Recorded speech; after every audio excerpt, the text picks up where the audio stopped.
Football Manager 26 marks one of the most important releases in the series history. Today marks the first official release date after the beta of this brand new Football Manager, and after last year's cancellation of FM25 and a long period of silence, Sports Interactive have promised something big, a complete rebuild on the Unity engine. This means a new interface, a reimagined structure, and a modern Football Manager for a new generation of players. But with all those big promises comes equally big expectations, especially after the disappointment of last year's game being cancelled.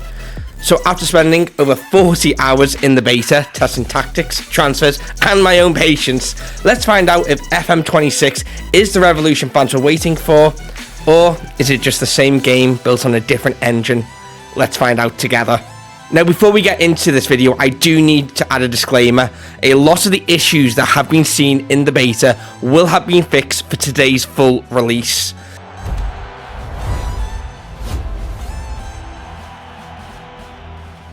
From the very first launch, FM26 immediately feels different from all of its predecessors.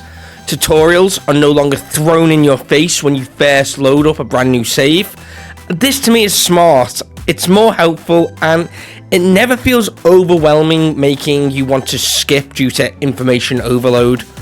For new players, it's a fantastic introduction to a series that used to be notoriously complicated, as each year just built on the previous year.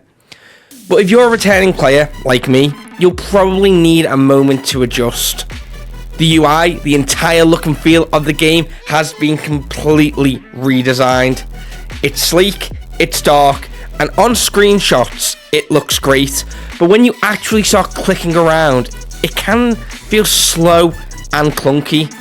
Menus have lagged, some screens have taken a couple of seconds to load, and classic tabs like scouting or finances have been moved to new locations, which can be frustrating for returning players as there's no clear labelling as to where they are. The first few hours are spent asking yourself, where did that go? Now, once you get used to it, things do start to make sense. It's cleaner and more logical once your brain rewires to this new structure.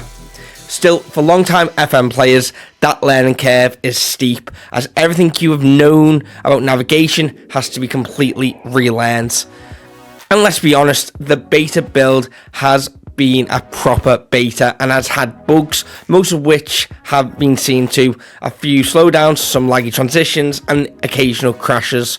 But overall, considering this is the first FM on Unity, it's remarkably stable.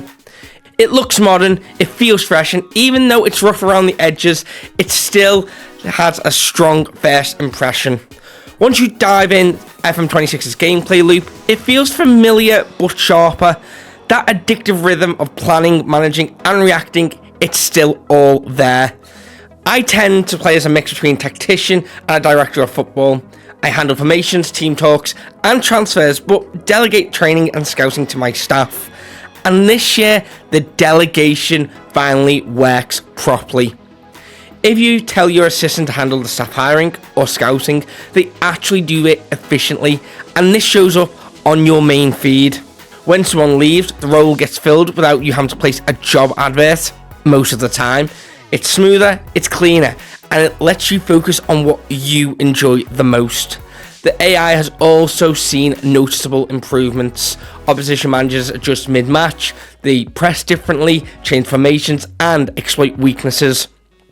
That forces you to think on your feet. You can no longer just use one overpowered tactic anymore, especially considering that tactics have been completely overhauled to have both in position and out of position, which can now be tinkered with separately.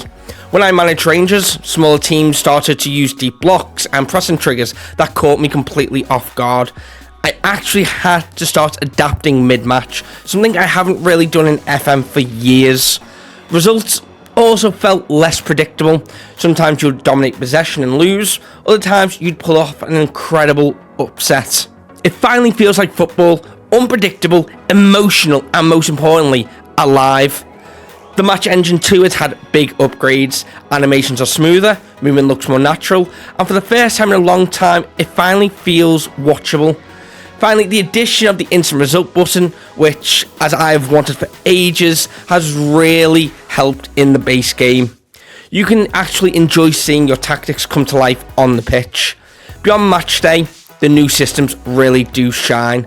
The squad planner has been, in my opinion, made easier to use for scouting purposes. It's much easier to see your squad depth by position, spot weaknesses, and plan signings several seasons ahead. You can mark players for development, track age and stars, and visualize your long-term rebuild. The development center is clearer too, showing progress for younger players in a much more readable way. But with all this good news, here is the trade-off. Some of the deeper analytics from older games are missing. Heat maps, movement analysis, and advanced stat screens either aren't here yet or are buried deep in the menus. It's obvious that Sports Interactive is focusing on accessibility this year, which is great news for newcomers, but hardcore FM veterans may feel the game has lost some of its granular depth. Still, all the systems connect beautifully. Training affects morale affects match performance, and your staff decisions influence everything from scouting to transfers. You always feel like your actions have consequences. I think that's the magic of Football Manager.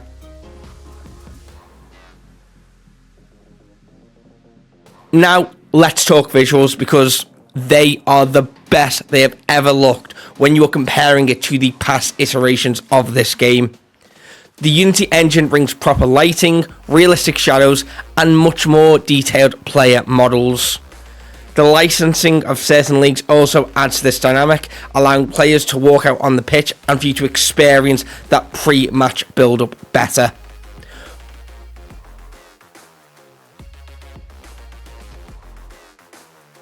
Audio design has improved too. Crowd reactions now rise and fall with the tension of the match, the sound of the whistle, the roar of a late goal. It's small, but it all adds so much more to that atmosphere. However, this all comes with a huge price. Performance. Football Manager 2026 is very demanding, as it uses more CPU and GPU than any FM before it. On my average PC, I've experienced slow menus, some stutters during simulations, and some crashes. It's playable, but optimization may be key for FM before its full release. It's the cost of progress, and it's a necessary step forward. But the good news with this, when it runs smoothly, it's absolutely beautiful. Even with these issues, FM26 is endlessly replayable. This is the sandbox for football storytelling. You can start unemployed and work your way from the bottom divisions, or take over a massive club and try to manage the egos. This is more enjoyable because of the new manager creation tool, which adds personality to every save. You can shape your backstory, your philosophy, and your reputation. Every save feels unique, and I think that's what the real strength of Football Manager is. After simulating a few seasons, I saw realistic trends, managers being sacked, youth players rising, and even club finances changing organically. The world evolves on its own. It's the kind of simulation you can play for hundreds of hours and still find new stories to tell. But let's dive into what really matters, the simulation itself.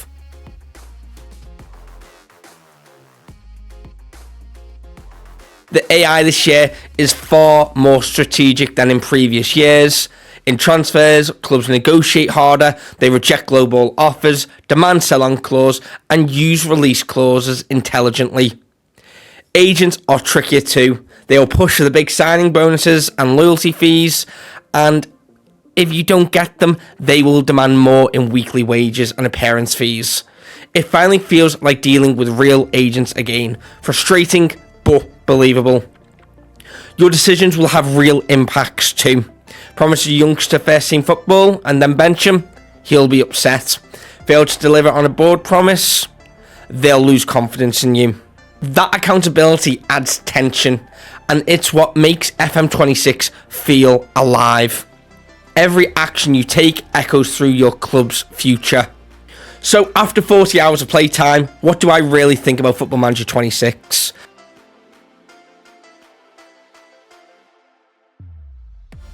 It's bold, it's ambitious, and it's a little bit messy around the edges.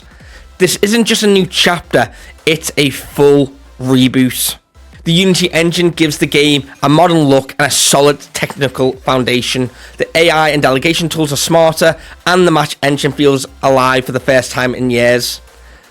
But as I've mentioned, there are trade-offs. The game currently lacks some of the deep analysis tools fans loved. The UI has been slow in the beta, and hopefully it is optimized for the full release. That said, I admire what Sports Interactive are doing. They've taken a 20-year-old series, torn it down, and started over, which, as we can all imagine, is not easy to do. If you're a new player, this is the best place to start. It's approachable, accessible, and looks fantastic. If you're a long-time veteran, you might miss some of the detail, but you'll also see the potential. This feels like the foundation for the next era of Football Manager, and has been a wise step by Sports Interactive. And my overall score, it's a 7.5 out of 10. It is good, but it can be improved a lot. It's a bold new beginning, rough around the edges, but full of a lot of promise. Thank you so much for watching this video. I hope you have enjoyed. If you've been playing the FM26 Beta, let me know your thoughts in the comments. Are you loving the new interface or missing the old school Football Manager depth? If you have enjoyed this review, please leave a like, subscribe for more reviews for up and coming games, as well as some retro games, and I will see you in the following review.